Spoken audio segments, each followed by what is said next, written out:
Hi, and welcome back.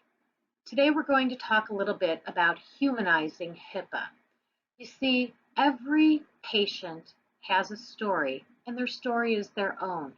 We have to remember when we are discussing patient information that there is a person on the other end of the scenario, and how we handle their information is private to them.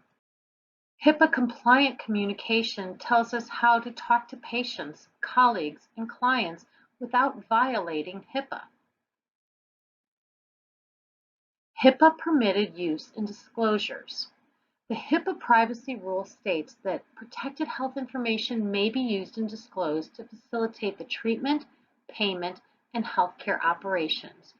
PHI may be disclosed to other providers for treatment, to covered entities for payment, to covered entities that may have a relationship with the patient for certain healthcare operations such as quality improvement, credentialing, and compliance, to other individuals involved in patient's care or payment unless that patient objects, and that person has a signed HIPAA valid authorization on file.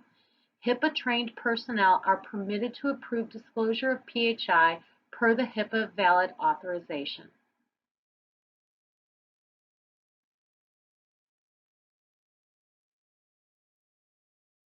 Other privacy safeguards. This is where humanizing HIPAA becomes very important. We want to avoid conversations that include or may include PHI in common areas such as hallways, stairwells, or elevators. You never know who's going to be listening. And if you use a patient's name while discussing their treatment or their condition, you're violating HIPAA. Documents containing PHI should be contained in locked cabinets or locked rooms. During work hours, we want to place written material in a secure area that's not in view or easily accessible to unauthorized users. We must always be 100% in control of the material that contains PHI on it or in it at all times while we are using it. Leaving a chart or a file on a desk and walking away is not acceptable, nor is leaving a computer screen unlocked with the access of protected health information at risk.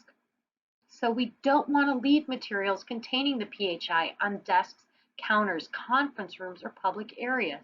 And we're not going to remove the PHI from designated work areas unless you've been specifically authorized to do so. And we never take photographs in patient care areas only if a patient has approved a picture to be taken by signing a release, and then only of that patient. We must be careful. Having phones on hand to take pictures in the office can lead us to trouble, though we still can do it, we just must be careful.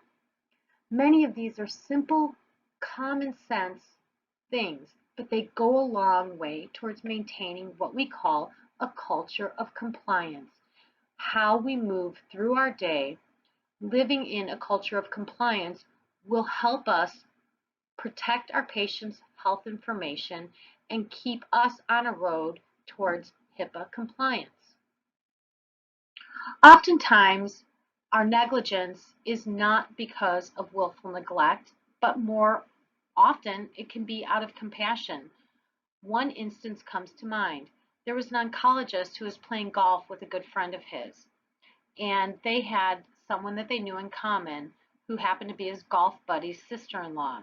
Well, the sister-in-law had recently gotten a cancer diagnosis, and on the golf course, the oncologist mentioned to his golf buddy that she was having a tough time with this diagnosis, but she was doing well with the chemotherapy that had started.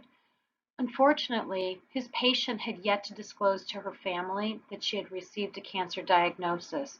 And by discussing that information with his golf buddy, he violated her protected health information and put her in a position with her family that she was not yet ready to be in.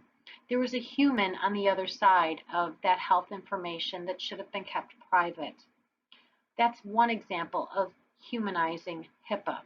We never know who we're going to expose if it's a situation where somebody's health is being treated. But also, we have to worry about things like their social security numbers and any bank numbers that might be in hand.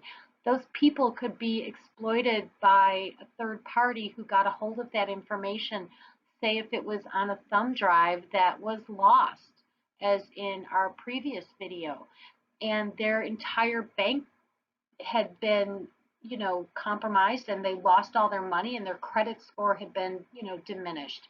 These things are happening to real people. And so when we're talking about maintaining that culture of compliance and humanizing HIPAA, it's so that we can truly protect everybody on all levels. Think before you speak. Be careful of what you do with the information that you have access to, and always protect it.